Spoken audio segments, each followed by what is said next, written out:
speaking of football, man, what happened? What happened to the Cowboys? I mean, I know, but I'm asking you. Listen. What happened against the Green Bay Packers in the playoffs, man? What happened to y'all? I just think we hit, I think Green Bay just had a really good start.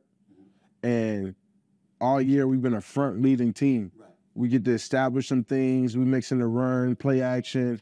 Dak really gets going. But when you get down 21 so early, it's hard, bro. Like, because you know it's almost past every time. So they got to get into their blitzes, get into their scheme.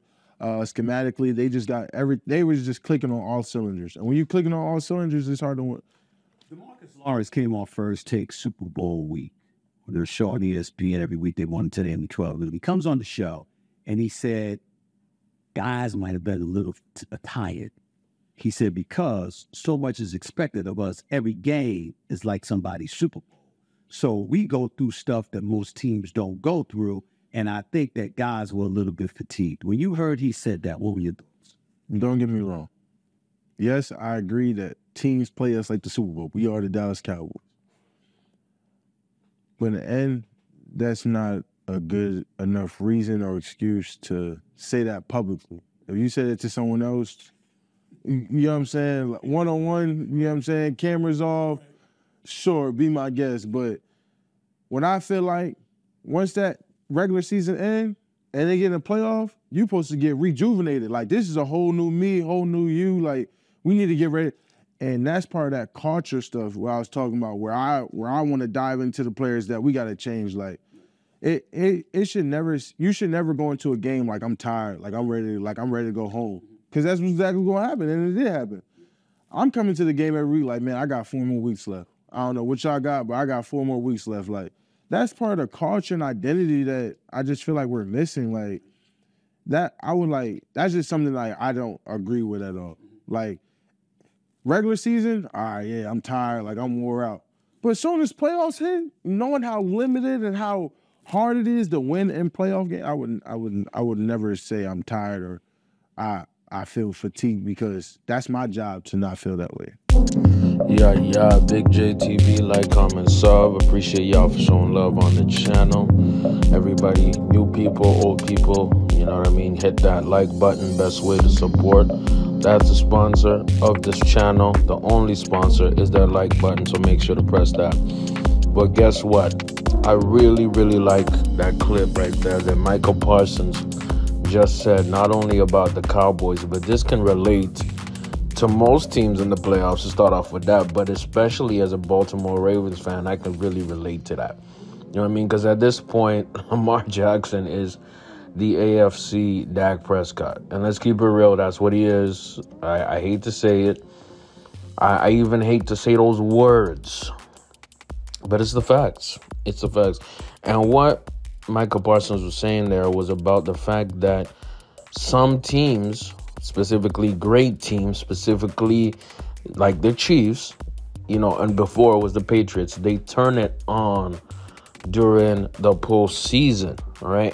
And like, you know, DeMarcus Lawrence was saying, some people were not locked in. Some people were essentially, you know, asleep at the wheel or were in Cabo, you know, while technically being there, but they were in Cabo in their head, like, you know, Doc Rivers was saying about the Bucks. The truth is, when you go into the playoffs, it's a whole different season.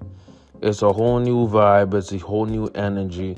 And you'll be defined by what you do in the postseason.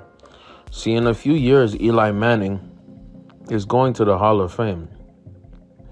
Why is Eli Manning going to the Hall of Fame? It's not because of his stats. If you look at Eli Manning's career, his stats are horrible. You could even argue that Eli Manning is not even barely had any All-Pros. He was barely the best quarterback in the league. You know, there was no season you'll look at Eli Manning and say, wow, that's the best quarterback or the second best.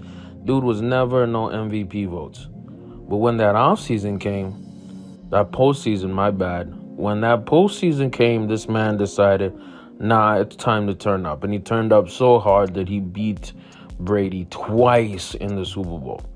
And that's insane if you really think about it, right? So the key here, what I'm trying to say is it's a mentality. It's a mindset. And when you come to mentality and mindset, that starts with the culture, okay? And that goes to the very top, which is coaching, right? And if you get even more granular, it starts with it goes with the organization. And the organization leads you to the owner. See, that's why the Cowboys and their culture is so bad. It's because the owner, you know what I mean, he sets the tone.